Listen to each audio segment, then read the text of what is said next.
The dust cloud on the horizon grew larger with each passing moment, and Lucas Vance squinted against the afternoon sun as he watched a lone figure stumble toward Rawhide, Arizona, dragging what looked like the remnants of a burned carpetbag. Even from this distance, he could tell whoever it was had been through hell, and his gut told him this stranger was about to change everything about his quiet life on the ranch just outside town. Lucas had been mending the fence along the eastern pasture when he first spotted the figure, and now he dropped his tools and started walking toward them, his long strides eating up the distance between them.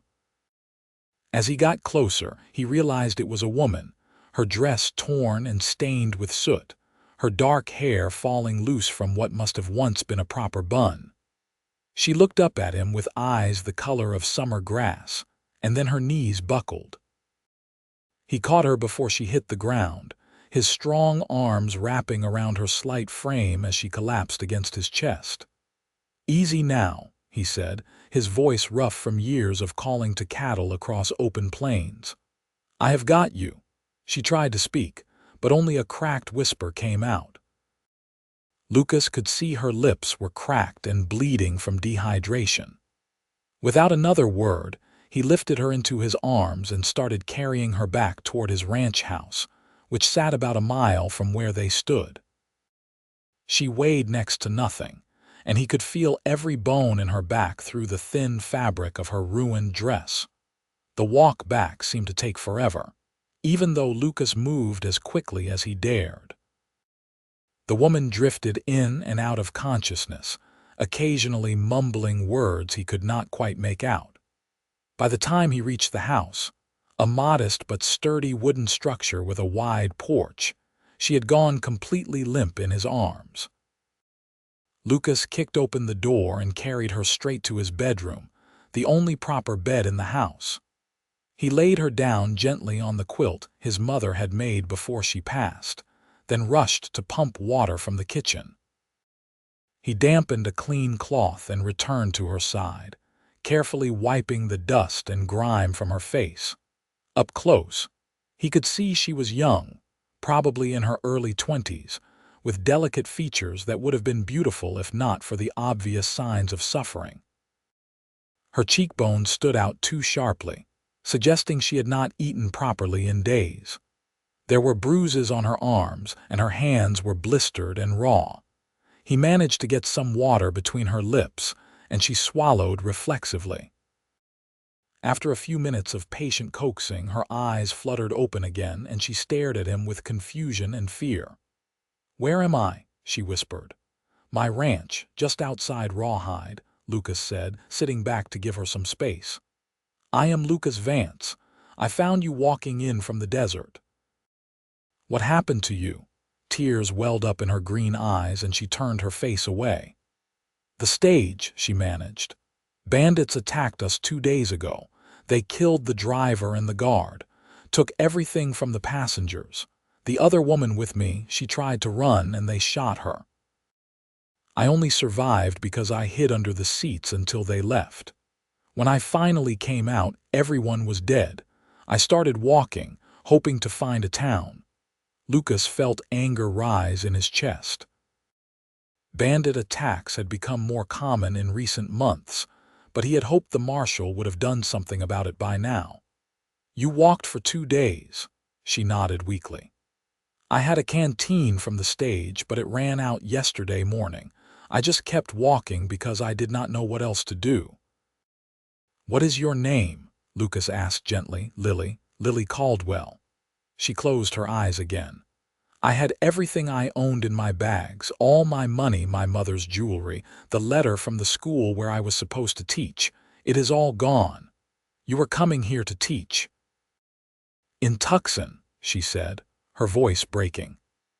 "I was supposed to change stages in Rawhide. I have nothing now. No money, no possessions, no way to continue on to Tucson. I do not even know if the school will still want me when I do not arrive as planned." Lucas stood and went to the kitchen, returning a moment later with a cup of broth he had heating on the stove. "First things first," You need to eat something, get your strength back. Then we will figure out what comes next." Over the next hour, he helped her drink the broth and eat some soft bread. Color started to return to her cheeks, though she remained weak. As the sun began to set, casting orange light through the bedroom window, Lily finally seemed capable of sitting up without assistance. "I should go into town," she said, though her body clearly was not ready for such a journey.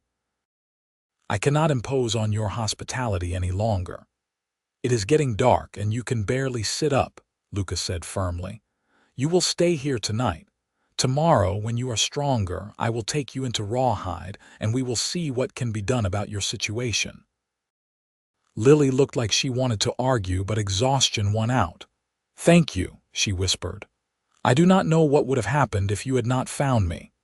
"Best not to think about that," Lucas said, standing from the chair he had pulled beside the bed. "You rest now. I will be in the other room if you need anything." He left her alone and went to make himself a bedroll on the floor of his small parlor. As he lay there staring at the ceiling, he could not stop thinking about the woman sleeping in his bed. There was something about her, beyond just the obvious tragedy of her situation, that had gotten under his skin. The way she had tried to maintain her dignity, even in the midst of her suffering. The determination in her eyes when she talked about walking through the desert for 2 days. It spoke to a strength of character that Lucas found himself admiring. The next morning, Lucas woke before dawn as always and went about his chores. He fed the chickens, collected eggs, milked his cow, and checked on his small herd of cattle grazing in the near pasture. When he returned to the house, he found Lily awake and attempting to stand on shaky legs. "You should not be up yet," he said, rushing to her side as she swayed. "I have to use the outhouse," she said, her cheeks flushing with embarrassment at having to mention such a thing to a stranger. Lucas helped her outside and waited at a respectful distance, then supported her back to the house. He had made a simple breakfast of eggs, bacon, and coffee, and though Lily protested that she could not possibly eat so much after days of starvation, he insisted she try. She managed to finish most of what he served her, and he could see the food giving her new energy. "I need to tell you something," Lily said as they finished eating. "I truly have nothing. When I said the bandits took everything, I meant everything. I do not have a single cent to my name. I cannot pay you for the food or the shelter or your kindness. I am completely destitute." Lucas set down his coffee cup and looked at her steadily. "I did not help you expecting payment. You were in trouble, and I did what any decent person would do." "But I have to find a way to survive," Lily said, her voice trembling. "I cannot get to Tucson now, and even if I could, I have no way to prove who I am or that I was hired by the school. My credentials were all in my bag. I do not have family I can write to for help. My parents died last year and I was an only child. That is why I was heading west to start over." Lucas thought for a moment, an idea forming in his mind that surprised him with its boldness. "You could stay here," he said. "I mean, I could use some help around the ranch. I have been managing on my own since my father died 3 years ago, but it is a lot of work for one person. You said you were a teacher. That means you can read and write. You could help me with the bookkeeping, and I am sure there are plenty of other things around here that need doing. I could pay you a wage, give you room and board." Lily stared at him in astonishment. "You would do that for a complete stranger. You need help, and I need help," Lucas said simply. "Seems like we might be able to help each other." "People would talk," Lily said slowly. "A single woman living on a ranch with a single man. My reputation would be ruined." Lucas had not thought of that, and he felt his face heat. "You are right. I did not think. I apologize." They sat in uncomfortable silence for a moment, and then Lily spoke again, her voice so quiet he almost did not hear her. "Unless we were not single, Lucas looked up sharply. "What do you mean?" "I mean," Lily said, meeting his eyes with a mixture of desperation and determination, "unless we were married. A marriage of convenience, of course, in name only, just so that I could stay here respectably and work to earn my keep. Once I have saved enough money, I could move on, and we could have the marriage annulled or divorced or whatever needs to be done." Lucas sat back in his chair, stunned by the proposition. His first instinct was to refuse, to point out all the ways such an arrangement could go wrong. But as he looked at Lily, at the pride warring with desperation in her eyes, at the way she held herself with dignity despite having lost everything, he found himself considering it. He was 26 years old and had never seriously courted anyone. The ranch took up most of his time and energy, and the few eligible women in Rawhide had never particularly interested him. His father had always told him he would know the right woman when he met her, that he would feel it in his gut.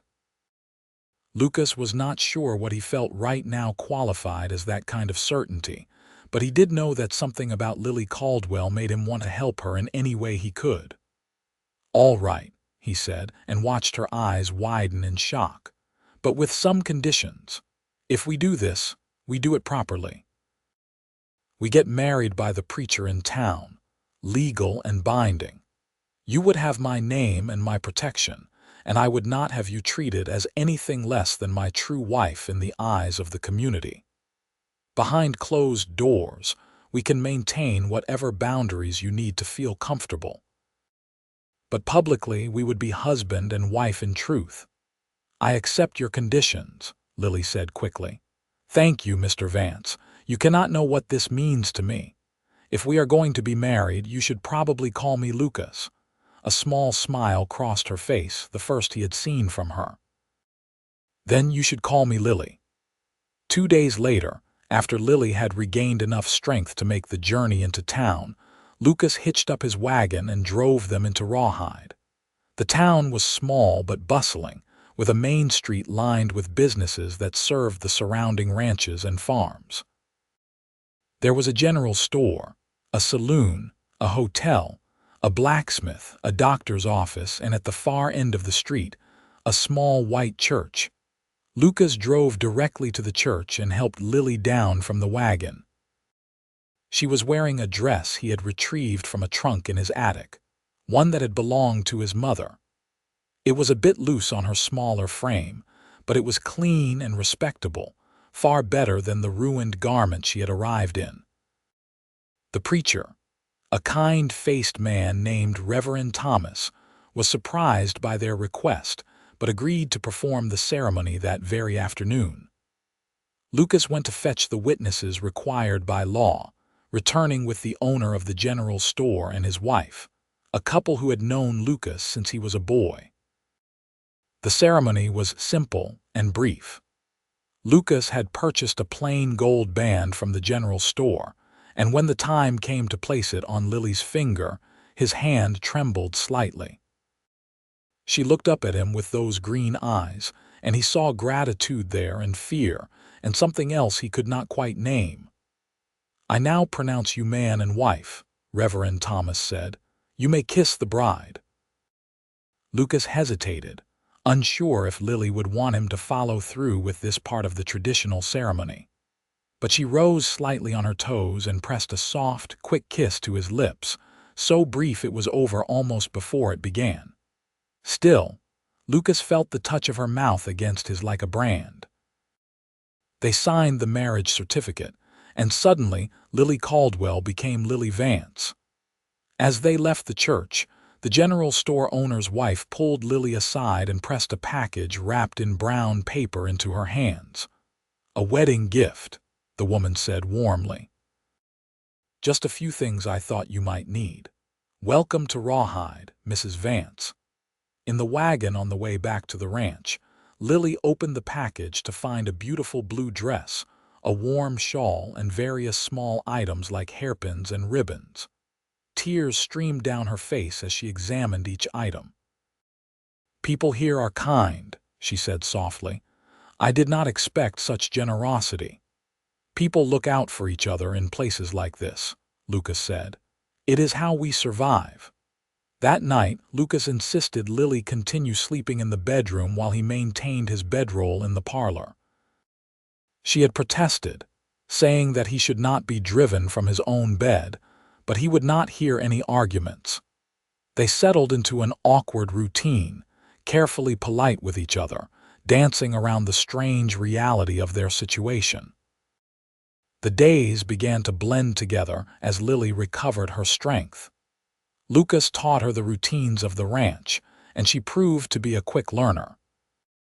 She gathered eggs from the chickens without complaint, learned to milk the cow with patient persistence, and threw herself into cleaning and organizing the house with an energy that impressed him. In the evenings, she took over the bookkeeping as promised, and Lucas was amazed to find that she had a natural head for numbers. "You are making sense of accounts that I have been letting pile up for months," he said one evening, looking over her shoulder at the neat columns of figures she had written in his ledger. "I like the order of it," Lily said, not looking up from her work. "After so much chaos, it is comforting to make things add up properly." 3 weeks into their arrangement, Lucas came back to the house after a long day of moving cattle to find Lily in the kitchen, her face flushed from the heat of the stove. She had somehow managed to create a feast, a roasted chicken with vegetables and even a pie cooling on the windowsill. "How did you do all this?" he asked, stunned. "Mrs. Patterson from the general store came by this afternoon," Lily said, wiping her hands on her apron. "She brought some supplies as another wedding gift and gave me some recipes. I wanted to do something to thank you properly for everything you have done." They sat down to eat, and Lucas could not remember the last time he had enjoyed a meal so much. It was not just the food, though that was delicious. It was the simple pleasure of sharing the table with someone, of having another person to talk to at the end of a long day. "Tell me about your family," Lily said as they ate. "You mentioned your mother made the quilt on the bed, and that your father died 3 years ago.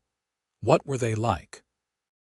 Lucas found himself talking more than he had in years, telling her about his parents who had built this ranch from nothing, about growing up as their only child, about the day his mother died from a fever when he was 18, and the emptiness that had filled the house after his father followed her 8 years later from what the doctor said was a bad heart, but what Lucas suspected was really a broken one. "He never stopped missing her," Lucas said quietly. "After she died, it was like part of him died too. He kept going through the motions, but the light had gone out of him." "That is a beautiful kind of love," Lily said, her eyes glistening. "Sad but beautiful. To love someone so much that you cannot imagine continuing without them." "What about your parents?" Lucas asked. Lily told him about growing up in Ohio, the daughter of a schoolteacher father and a mother who took in sewing to help make ends meet. She described a childhood filled with books and learning, of parents who encouraged her education even when it was not common for girls. She spoke of the influenza epidemic that had swept through their town the previous year, taking both her parents within days of each other. "I had nothing left there," she said. "The house was rented, and what little money they had went to pay for their burials. A friend told me about schools out west that needed teachers, places where they were so desperate for educated people that they would hire a woman without question. It seemed like a chance to start over, to build something new. And then the bandits took that chance away," Lucas said. "No," Lily said firmly. "They took my belongings and they scared me, but they did not take away my chance. I am here now, am I not? Maybe this is where I was meant to end up all along." Something in the way she said it made Lucas's heart beat faster. He looked at her across the table, really looked at her, and realized that somewhere in the past 3 weeks she had become beautiful to him. It was not just that her face had filled out as she ate regular meals, or that her skin had lost that grayish cast of starvation and exhaustion. It was the strength he saw in her, the determination to keep going even when everything had been stripped away from her. It was the way she laughed at his clumsy jokes, the way she sang softly to herself while she worked, the way she had transformed his empty house into a home. The realization terrified him. This was supposed to be a temporary arrangement, a marriage of convenience that would eventually end. But Lucas was discovering that he did not want it to end. He wanted Lily to stay, not as an employee or even as a wife in name only, but as his true partner.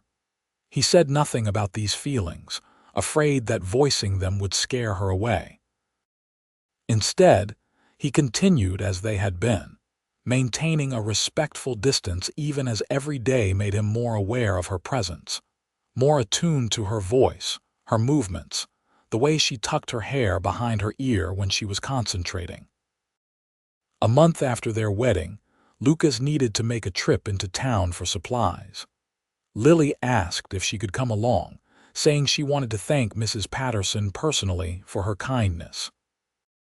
As they walked down the main street of Rawhide together, Lucas noticed the way people looked at them, nodding and smiling, accepting them as a married couple. He found himself standing a little straighter, feeling a pride he had not expected at having Lily by his side. In the general store, Mrs. Patterson fussed over Lily like a mother hen, insisting on showing her various fabrics and notions. "You will need to make some proper dresses now that you are settled," she said. "That blue one I gave you is lovely, but a woman needs more than 2 dresses to her name." "I am afraid I do not have money for such things yet," Lily said quietly, and Lucas heard the shame in her voice. Before he could say anything, Mrs. Patterson waved a dismissive hand. "Nonsense. You can pay me back when you are able or work it off if you prefer. I could use someone with your neat handwriting to help me update my inventory lists. The arthritis in my hands makes writing painful these days." Lily's face lit up. "I would be happy to help. Thank you so much." As Mrs. Patterson measured out fabric, the door to the store burst open and a man stumbled in, his face bruised and bloody. "Bandits," he gasped. "They hit the Thornton Ranch this morning. Burned the barn, stole the horses, shot Mr. Thornton when he tried to stop them. His wife and kids managed to hide." Lucas felt Lily go rigid beside him. He reached out instinctively and took her hand, squeezing it gently. Her palm was cold and clammy. "Did anyone see which way they went?" Lucas asked the injured man. "North, toward the canyon country. Same gang that has been hitting folks all summer, I would wager. Someone needs to do something before they kill more people." The injured man collapsed into a chair, and Mrs. Patterson hurried to fetch water and bandages. Lucas guided Lily outside, where she leaned against the wagon and took deep, shaking breaths. "I am sorry," she said. Hearing about the bandits, it brought everything back." "You have nothing to apologize for," Lucas said, standing close to her, wanting to offer comfort but unsure how. "What happened to you was terrifying. It makes sense that hearing about it would affect you." Lily looked up at him, her green eyes haunted. "What if they come to our ranch? What if they hurt you?" "They will not," Lucas said with more confidence than he felt. "I will keep you safe, Lily. I promise." She held his gaze for a long moment, and then, to his surprise, she stepped forward and wrapped her arms around him, pressing her face against his chest. Lucas froze for just a second before his arms came up around her, holding her close. He could feel her trembling, and he tightened his embrace, resting his cheek against the top of her head. "I cannot lose anyone else," she whispered. "I cannot bear it." "You will not lose me," Lucas promised, and he meant it with every fiber of his being. They stood like that for several minutes, and when Lily finally pulled away, there was something different in the way she looked at him. The careful distance she had maintained seemed to have cracked, just a little.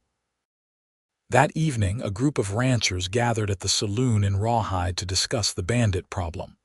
Lucas attended, and when he returned home well after dark, he found Lily waiting up for him, pacing the parlor with a lantern burning low. "I was worried," she said when he walked in. "It got so late." "We were trying to figure out what to do about the bandits," Lucas explained, touched that she had worried. "Marshall from Tucson is supposedly sending deputies, but that could take weeks. In the meantime, we are organizing groups to patrol the area, keep watch on each other's property." "That sounds dangerous," Lily said. "It is necessary," Lucas replied. "We cannot just sit here and wait for them to attack us one by one." Over the next 2 weeks, Lucas spent several nights away from the ranch, joining other men on patrol. Each time he left, Lily tried to hide her fear, but he could see it in her eyes. He taught her how to shoot his spare rifle, making her practice until she could hit a target consistently. He hated leaving her alone, but he made sure she knew how to bar the doors and windows, and he always left her armed. On one of these nights, Lucas was patrolling with 3 other ranchers when they spotted a campfire in the distance. Moving carefully, they approached and discovered it was indeed the bandit gang, 6 men sitting around the fire, laughing and passing a bottle between them. Lucas recognized some of the stolen horses tied nearby. The ranchers retreated and made a plan. They would not attack directly. That would be too dangerous. Instead, they rode hard for Rawhide and roused the sheriff, a weathered man named Bill Crenshaw who had been reluctant to confront the bandits on his own but was willing to help with backup. By dawn, they had the bandit camp surrounded. The bandits woke to find themselves outgunned and outnumbered, and after a brief standoff they surrendered. No shots were fired, though Lucas had been prepared to fight if necessary. The relief he felt was overwhelming, not just for himself but for Lily. She could finally stop living in fear.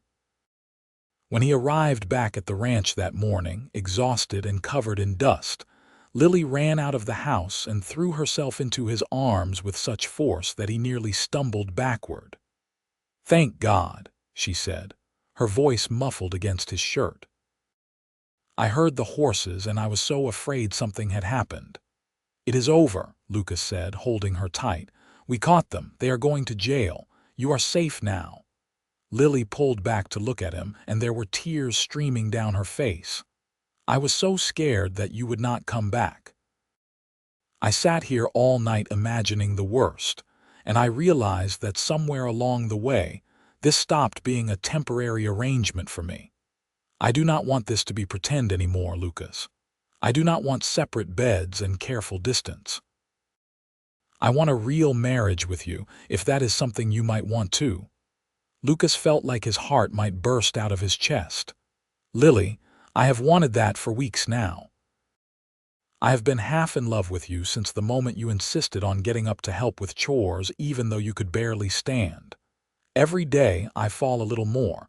I just did not think you felt the same way." "I do," she said, smiling through her tears. "I feel the same way." Lucas cupped her face in his hands and kissed her properly this time. Not the brief peck from their wedding day, but a real kiss that conveyed everything he had been feeling. Lily kissed him back with equal fervor, her fingers tangling in his hair.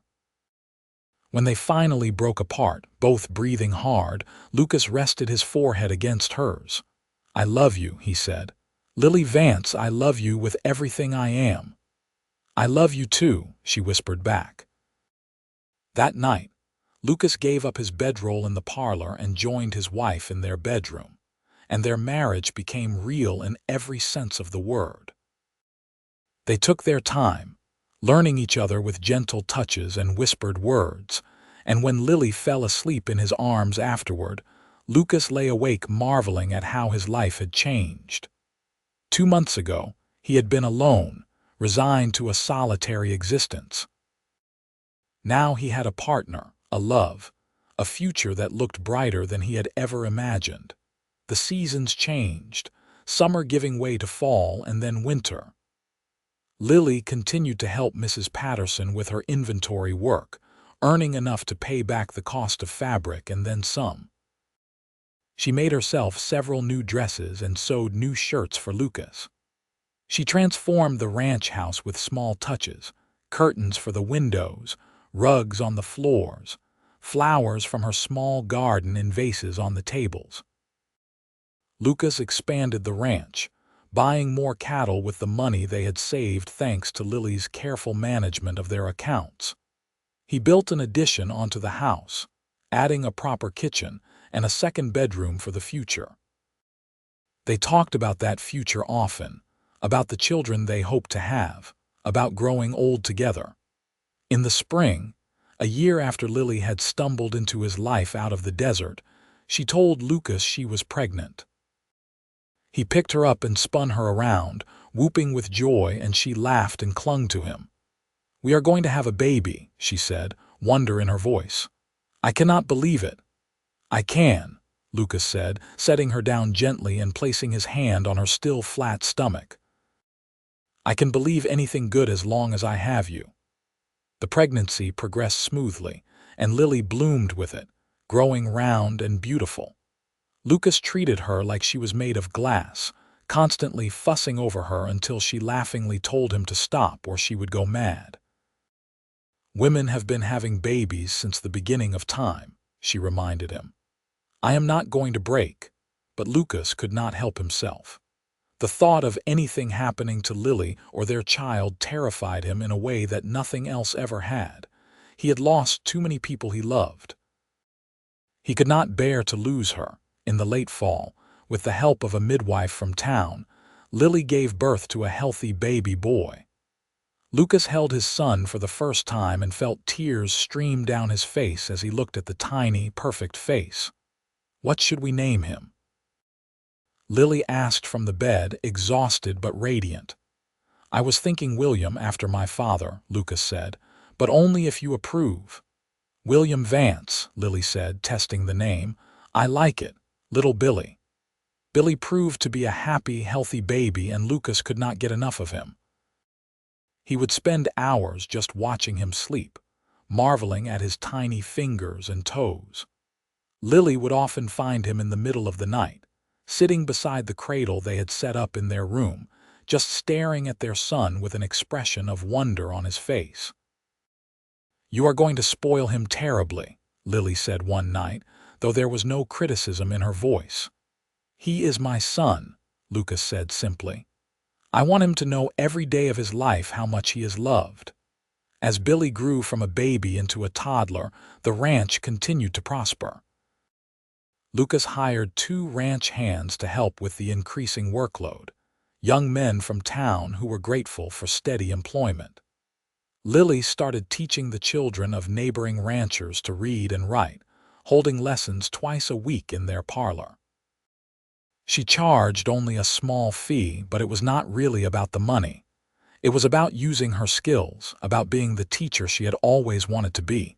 When Billy was 3 years old, Lily became pregnant again. This time, she gave birth to a daughter they named Sarah, after Lily's mother. Sarah had her mother's green eyes and her father's stubborn determination. From the moment she could crawl, she was getting into everything, and Lucas and Lily spent half their time chasing after her. "She is going to keep us on our toes," Lucas said one evening after retrieving Sarah from the chicken coop for the 3rd time that day. "Just like her father," Lily teased. "You were probably just as adventurous as a child." "My mother used to say I gave her gray hairs before she turned 30, Lucas admitted. The years continued to pass, each one bringing new challenges and new joys. Billy started helping Lucas with ranch work as soon as he was old enough, proving to have a natural way with animals. Sarah was more interested in books and learning, spending hours listening to Lily teach the other children, and then practicing her letters with fierce concentration. When Billy was 10 and Sarah was 7, Lily gave birth to their 3rd and final child, another boy they named James. By this time, the Vance Ranch was one of the most successful in the area, and the family was well respected in Rawhide.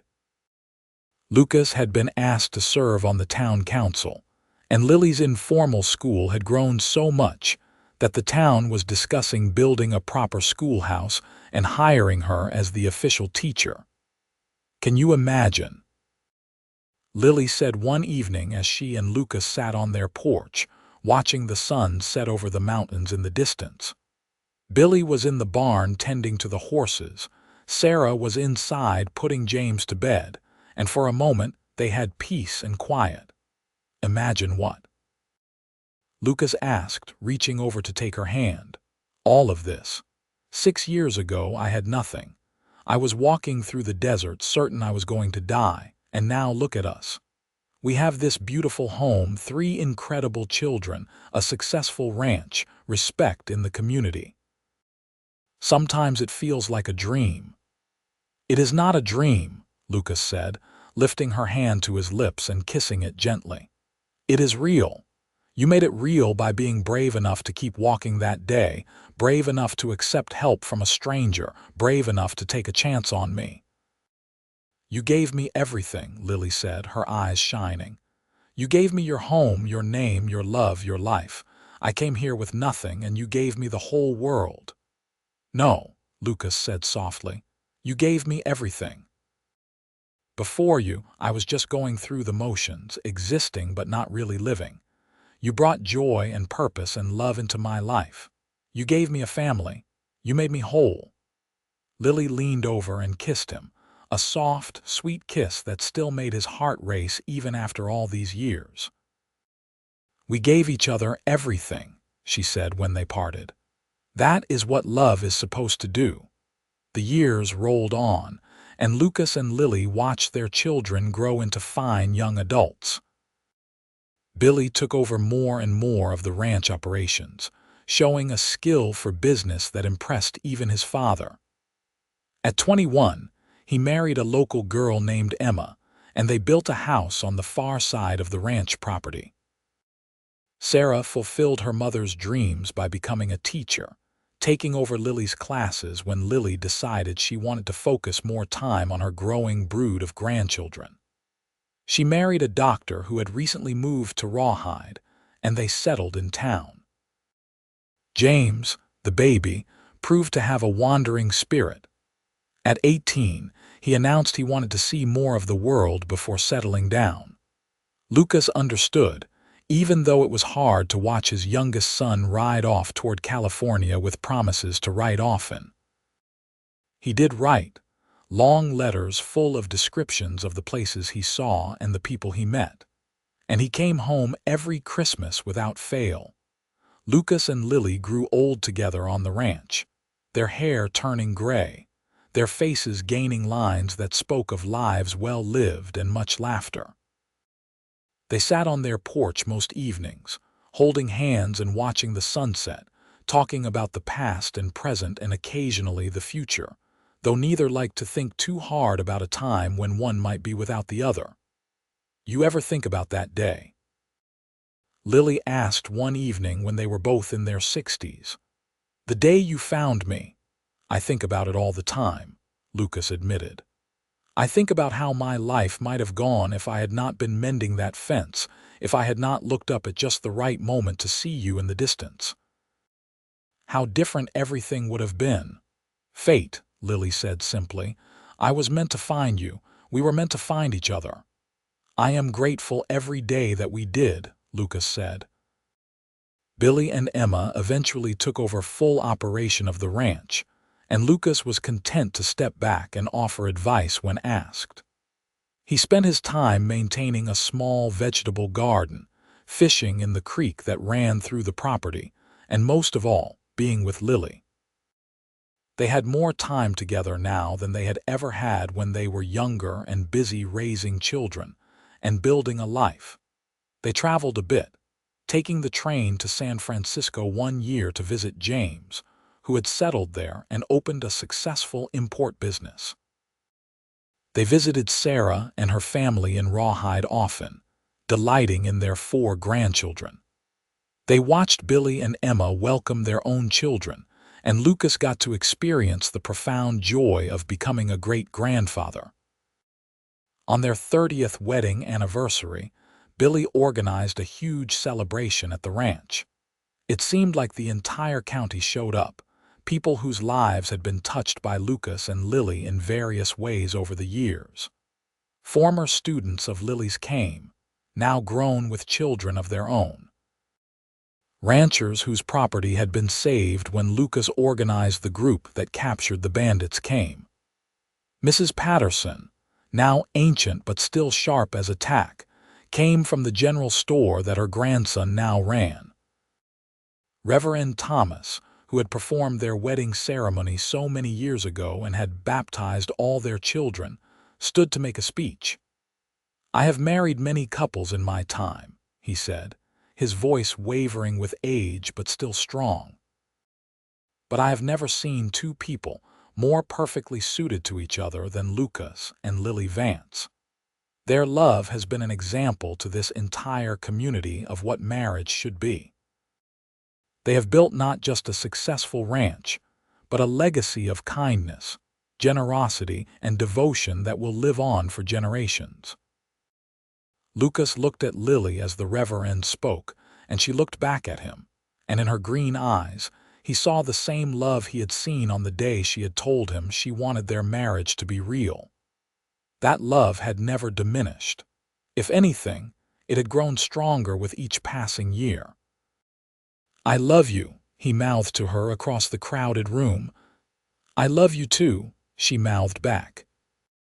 As the sun set on their anniversary celebration, Lucas and Lily slipped away from the party and walked hand in hand to their favorite spot, a small rise overlooking the ranch where they could see everything they had built together. The house with its additions and improvements, the barns and corrals, the cattle grazing peacefully, the fence lines stretching into the distance. "We did good," Lucas said, putting his arm around Lily's shoulders. "We did very good," Lily agreed, leaning into him. "I came to this town with nothing, Lucas Vance, and you gave me everything. You gave me a home, a family, a purpose, a life worth living. But most of all, you gave me your name and your heart, and those are the greatest gifts I have ever received." "And you took a lonely cowboy and made him into a husband, a father, a grandfather," Lucas said. "You filled an empty house with love and laughter. You turned a place to live into a home. I was the one who had nothing, Lily, nothing that mattered, and you gave me everything." They stood together watching the sun disappear behind the mountains, painting the sky in brilliant shades of orange and pink and purple. Behind them, they could hear the sounds of their family and friends celebrating, the laughter of their grandchildren, the buzz of conversation, the occasional note of music. It was the sound of a life fully lived, of love that had multiplied and spread to touch countless others. "When I walked out of that desert," Lily said softly, "I thought my life was over. I thought I had lost everything that mattered and had no future ahead of me, but I was wrong. My life was just beginning. That desert walk led me to you, and you led me to all of this.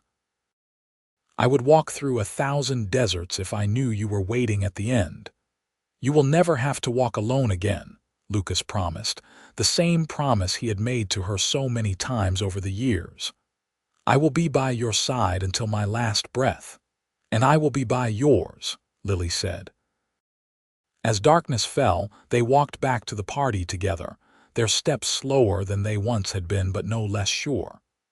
They rejoined their family, their children and grandchildren and great-grandchildren, and Lucas felt a profound sense of contentment. This was what life was meant to be. Not the grand adventures or the dramatic moments, though those had their place, but this. The simple joy of being surrounded by people you loved, of looking back on a life well lived, of knowing that the love you had built would continue long after you were gone. The party wound down, and eventually, everyone went home or to bed. Lucas and Lily retired to their bedroom, the same bedroom where they had spent their first night as a truly married couple, where all three of their children had been born, where they had weathered illnesses and celebrated triumphs, and simply lived their lives together. As they settled into bed, Lucas pulled Lily close and she rested her head on his chest as she had done thousands of times before.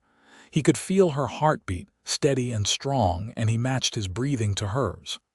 "Lucas," Lily said sleepily. "Yes, love, thank you for finding me that day. Thank you for saving my life." "No, Lily," Lucas said, kissing the top of her head. "Thank you for saving mine." They drifted off to sleep together, and as Lucas felt himself slipping into dreams, his last conscious thought was of gratitude. Gratitude for the chance encounter that had brought Lily into his life. Gratitude for every day they had shared. Gratitude for the love that had transformed them both. The years continued to pass with the gentle rhythm of a life well established. Lucas and Lily remained fixtures in the Rawhide community, their ranch a testament to what could be built through hard work and love.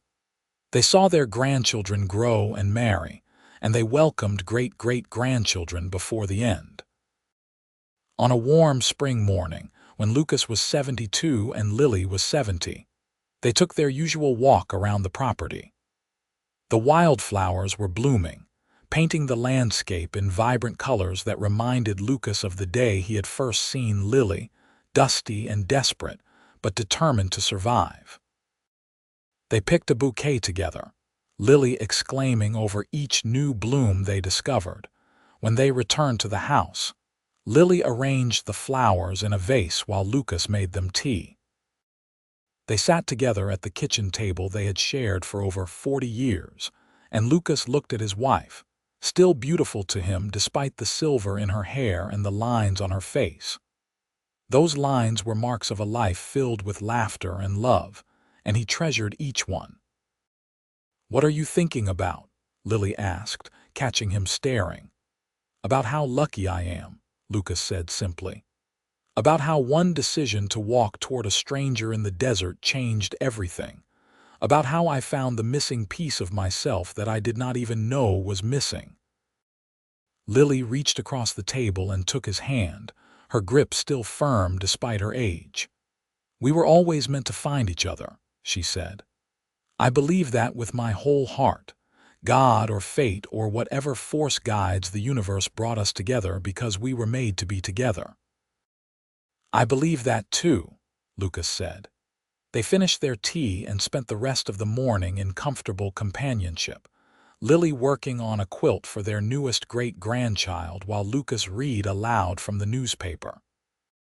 It was an ordinary day, the kind that made up the bulk of their life together, and it was perfect precisely because of its ordinariness. As afternoon approached, Billy stopped by to discuss some ranch business with his father. Lucas walked outside with him and they stood by the corral watching the horses. "You and Mother seem happy," Billy observed. "We are," Lucas said. "Every day with her is a gift." "You really love her, do not you?" Billy said. "I mean, I have always known you did, but watching you two together after all these years, the way you look at each other, it is something special." "Your mother is the best thing that ever happened to me," Lucas said. "The day I found her was the day my real life began.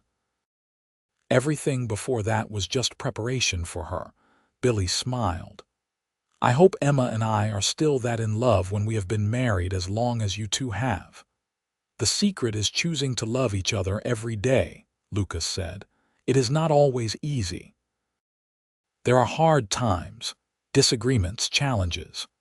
But if you wake up every morning and decide that you are going to love your wife no matter what, if you treat her with respect and kindness and devotion, that love only grows deeper with time." After Billy left, Lucas went back inside to find Lily had moved to the porch, where she was sitting in her favorite rocking chair with her quilting. He settled into the chair beside her, and they rocked in synchronized rhythm, not talking, just being together. The sun was setting when Lily set aside her quilting and turned to look at Lucas. "I want you to know something," she said seriously. "What is that?" Lucas asked. "If I could go back and change anything about my life, I would not," Lily said. "Not even the hard parts.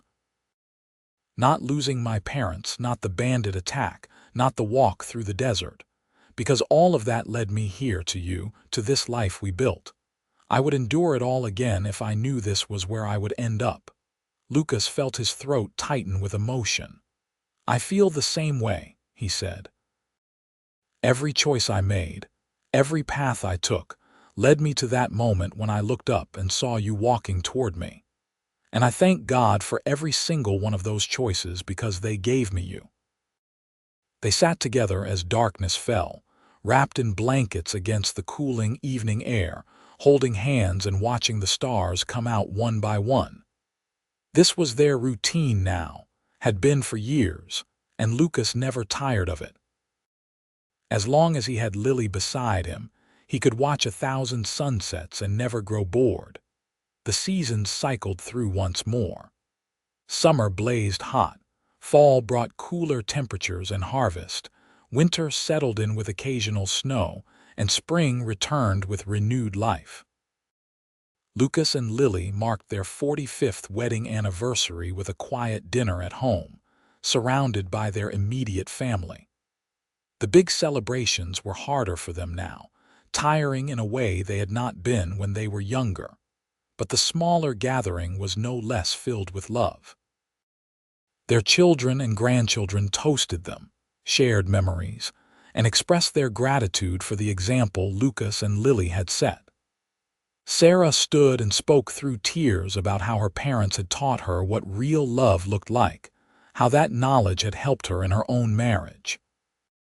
Billy talked about the values of hard work and dedication he had learned from watching his father run the ranch, and the importance of partnership he had witnessed in his parents' relationship. When everyone had left and Lucas and Lily were alone, they held each other close and reflected on the life they had built. 45 years of marriage, 50 years of knowing each other if you counted from the day Lucas had found Lily in the desert. Half a century of loving each other through good times and bad, of building a family and a legacy, of growing and changing together while never losing the core of what made them. 45 years, Lily marveled. Where did the time go? Into building this, Lucas said, gesturing around at the home that held so many memories. Into raising our children and loving our grandchildren. Into every sunrise we watched together and every sunset we held hands through. The time went into creating a life worth living. As they settled into bed that night, Lucas pulled Lily close and breathed in the familiar scent of her, the lavender soap she had used for decades, the unique scent that was just her. He had held her like this thousands of times, and he never wanted to stop. "Lucas," Lily whispered in the darkness. "Yes, love, promise me that wherever we go after this life, we will find each other there too. Promise me that this is not just for our time on earth, that we will be together always." "I promise," Lucas said without hesitation. "Nothing could keep me from you, not in this life or the next. We are bound together, Lily. Forever." They fell asleep in each other's arms, and Lucas dreamed of the day he had first seen Lily, of walking toward her across the desert, of catching her as she fell. But in the dream, when he looked down at her face, she was not weak and sick but vibrant and smiling, and she was telling him that she loved him, that she would always love him for all of eternity. More years passed, marked by the steady rhythm of seasons and the gradual slowing of their daily activities. Lucas and Lily moved a bit slower now, their joints stiff with arthritis, their steps more careful. But their minds remained sharp, and their love for each other never wavered. They celebrated their 50th wedding anniversary with another large gathering. This one planned entirely by their children, despite Lucas and Lily's protests that such a fuss was not necessary. But when the day came and they saw how many people had come to celebrate with them, to share in the joy of a love that had lasted 5 decades, they were glad their children had insisted. The whole town turned out, it seemed. Rawhide had grown over the years, but it still maintained the tight-knit community feel that had welcomed Lily all those years ago. People shared stories about Lucas and Lily, about times they had been helped by the couple's generosity or inspired by their example. Mrs. Patterson's great-grandson read a speech that she had written before she passed away the previous year, saved specifically for this occasion. In all my years running the general store, I saw a lot of people come and go, he read in his great-grandmother's words. But I never saw a couple more devoted to each other than Lucas and Lily Vance. The day he brought her into my store to buy a wedding ring, I knew they were special. She had nothing, and he gave her everything, including his name. But really, they gave everything to each other, and in doing so, they showed the rest of us what love should look like. After the official ceremony, Lucas and Lily renewed their vows, standing in the same church where they had first married. Their hands shook as they held each other, but their voices were strong as they repeated the words they had spoken 50 years earlier. When Lucas kissed his bride, there was not a dry eye in the church. That evening, as they prepared for bed, Lily moved more slowly than usual, and Lucas noticed she was clutching her left arm. "Are you all right?" he asked with concern. "Just tired," Lily said, but there was a tightness around her eyes that worried him. "Maybe we should call the doctor," Lucas suggested. "It is late," Lily protested. "I am fine, just worn out from all the excitement. I will be better after a good night's sleep." Lucas wanted to argue but knew how stubborn his wife could be. He helped her into bed and lay beside her, but he could not shake the feeling that something was wrong. Lily fell asleep quickly, exhausted from the day, but Lucas stayed awake, listening to her breathing, making sure it remained steady and regular. In the morning, Lily seemed better and Lucas relaxed slightly. But over the next few weeks, he noticed she tired more easily than before, sometimes becoming short of breath after even minor exertion. He finally insisted she see the doctor, and Sarah, who had noticed the same changes, supported him. The doctor's diagnosis was serious, but not unexpected given their ages. Lily's heart was weakening, and while there was no immediate danger, she needed to take things easy and avoid stress and overexertion. Lucas immediately reorganized their life to minimize any demands on Lily, taking over all the household tasks she used to handle and limiting visitors when he thought she needed rest. "You are hovering," Lily told him one afternoon, though her tone was affectionate rather than annoyed. "I am caring for you," Lucas corrected. "Just like you cared for me when I broke my leg 5 years ago, we look after each other. That is what we do." Lily smiled and reached for his hand. "I do not want you to spend all your time worrying about me," she said. "We have limited time left, both of us. I want to spend it living, not treating me like I might break at any moment." "I just do not want to lose you," Lucas admitted, his voice rough with emotion. "You will not lose me," Lily said gently. "Not really. I will always be with you in your heart and your memories. But until that day comes, I want us to enjoy every moment we have. No regrets, remember? We promised ourselves that a long time ago." So Lucas tried to relax his vigilance, though it was hard. They spent their days much as they always had, just with more rest periods and slower pace. They sat on their porch and watched their great-grandchildren play in the yard. They tended their small garden together. They talked for hours about their life, reminiscing about the past and marveling at the present. One afternoon, as they sat on the porch watching the sunset, Lily said, "Tell me about the day you found me. I want to hear it in your words, how you remember it." Lucas settled back in his chair and thought back to that day over 50 years ago. "I was mending the fence along the eastern pasture," he began. "It was hot, blazing hot like only Arizona in the summer can be. I was thinking about heading back to the house for lunch when I happened to look up and see this dust cloud in the distance. At first, I thought it might be a dust devil, but then I realized it was a person, stumbling more than walking." He continued the story, describing every detail he could remember. The way Lily had looked when he first reached her, the weight of her in his arms as he carried her back to the ranch, the moment her eyes had first opened and he had seen that beautiful green color. "I knew right then that you were going to change my life," Lucas said. "I did not know how exactly, but I felt it in my gut. My father always said I would know the right woman when I met her, and he was right." Lily was crying softly, tears running down her weathered cheeks. "I thought I was going to die in that desert," she said. "I had given up hope, and then you appeared like an angel sent to save me. You were so kind, so gentle. You could have just pointed me toward town, but you took me in. You gave me everything." "No," Lucas said firmly, reaching over to wipe away her tears. "We gave each other everything.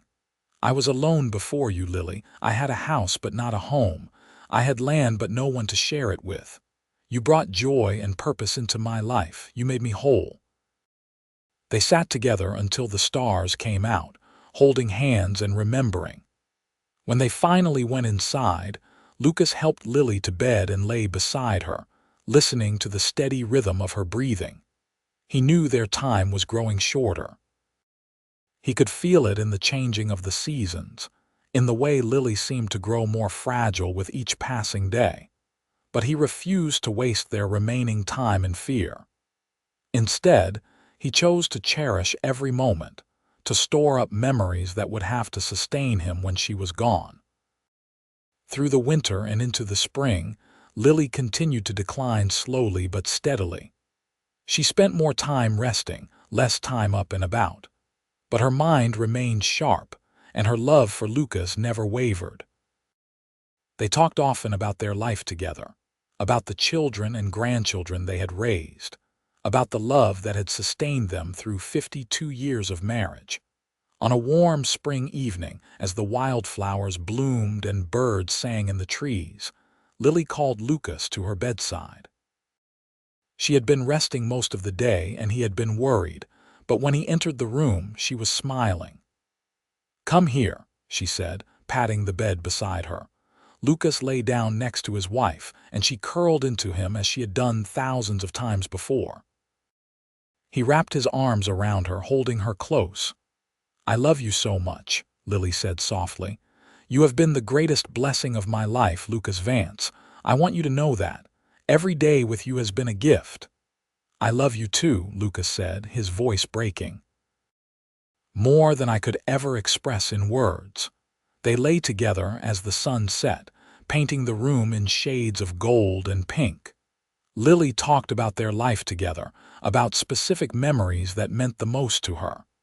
The day each of their children was born. Their 30th anniversary trip to San Francisco. The time Lucas had surprised her with a piano he had saved up for years to buy. Ordinary moments that had made up their extraordinary life together. As darkness fell, Lily's breathing grew more labored. Lucas held her tighter, his own breath coming in gasps as he fought back tears. "Do not cry," Lily whispered. "We had a beautiful life together. No regrets, remember, no regrets," Lucas agreed, though his heart was breaking. "Promise me you will be happy," Lily said. "Promise me you will not spend whatever time you have left grieving. Live your life, be with our family, and remember our love with joy, not sadness." "I promise," Lucas said, though he had no idea how he would keep such a promise. Lily reached up and touched his face, her hand trembling with the effort. "When you think of me, remember the good times. Remember the laughter and the love. Remember that I chose you every single day, and I would choose you again in any lifetime." "I will remember," Lucas promised. "I will carry you in my heart until I see you again. I will be waiting for you," Lily whispered. "In whatever comes next, I will be waiting. You have to find me again, just like you found me in the desert all those years ago." "I will find you," Lucas said, kissing her forehead. "I will always find you." Lily sighed contentedly and closed her eyes. Her breathing grew slower, more peaceful. Lucas held her close, memorizing the feel of her in his arms, the scent of her hair, the warmth of her body against his. And as the night deepened and the stars came out, Lily Vance took her last breath, passing peacefully in the arms of the man who had loved her for over 50 years. Lucas held her for a long time after she was gone, unable to let go, unwilling to accept that this was the end. But finally, as dawn began to break, he gently laid her back on the pillows and called for his children. The funeral was held 3 days later, and it seemed like the entire county turned out to pay their respects. Lily had touched so many lives over the years as a teacher, a friend, a neighbor, a mother, and a grandmother. Person after person stood to share stories about her kindness, her wisdom, her generosity of spirit. Sarah delivered the eulogy, speaking through tears about the mother who had taught her the value of education and the power of love. Billy talked about the strength his mother had shown, coming to this place with nothing and building a legacy that would last for generations. Lucas sat through it all in a daze, unable to fully process that Lily was truly gone. He kept expecting to turn and see her beside him, to hear her voice, to feel her hand in his. The world without her seemed colorless, empty, wrong in fundamental ways he could not articulate. In the weeks after the funeral, Lucas moved through life like a ghost. He woke each morning reaching for Lily before remembering she was not there. He set the table for two before catching himself. He would start to tell her something before the reality would crash over him again. She was gone. His children worried about him, taking turns staying at the ranch to make sure he was eating and taking care of himself. But Lucas felt like he was just going through the motions, waiting to join Lily wherever she had gone. One morning, about a month after Lily's death, Lucas woke before dawn and walked out to the spot where he had first found her all those years ago. The sun was just beginning to rise, painting the desert in shades of gold and pink, and he stood there remembering that day, remembering the fear in Lily's eyes when she first woke up, the determination that had helped her survive her ordeal, the love that had grown between them over the years. "I miss you," he said aloud to the empty desert. "I do not know how to do this without you." A warm breeze stirred around him, and for just a moment, Lucas could have sworn he felt Lily's presence, could almost hear her voice telling him to live, to find joy again, to honor their love by not giving up. He stood there as the sun rose higher, and slowly, he felt something shift inside him. The crushing grief was still there, would always be there, but alongside it, he felt gratitude for the years they had shared, for the love that had transformed both of them, for the family and legacy they had built together. He made his way back to the house, and for the first time since Lily's death, sat down at the kitchen table and ate a proper breakfast. Then he walked outside and started working, really working, not just going through the motions. He had promised Lily he would live, and he intended to keep that promise. The months passed, and while the grief never fully left, Lucas learned to carry it alongside the joy of his memories. He spent time with his children and grandchildren, delighting in their company. He helped Billy with the ranch, offering advice and assistance.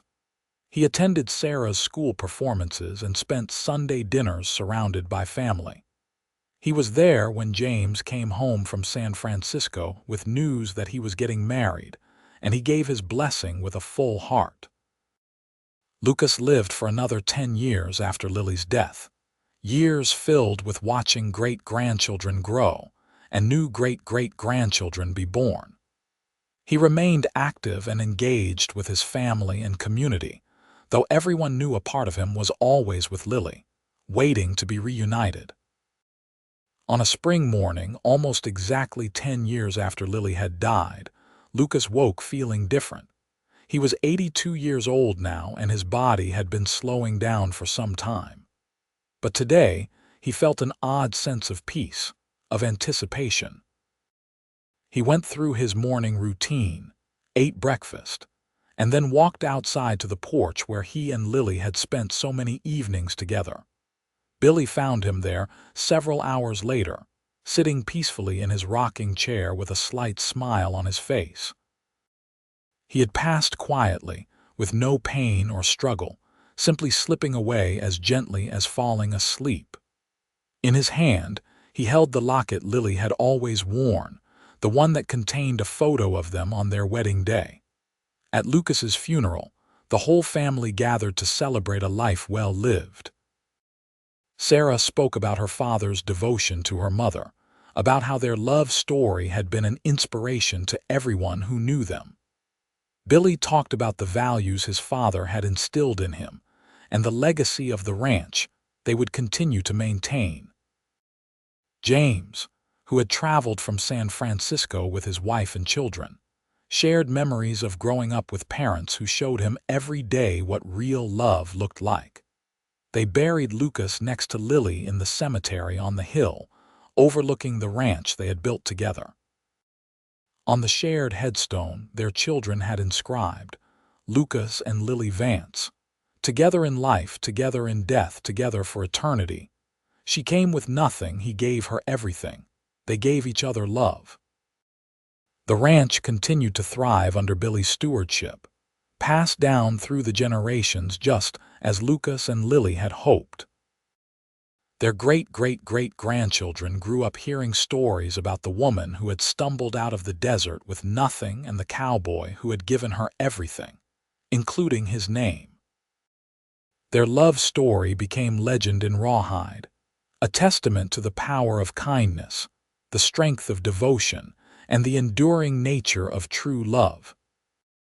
And sometimes, on spring evenings when the wildflowers bloomed and the sun set in brilliant colors, people swore they could see two figures sitting on the porch of the old Vance ranch house, holding hands and watching the sunset together, their love transcending even death itself, eternal and unbreakable as it had always been.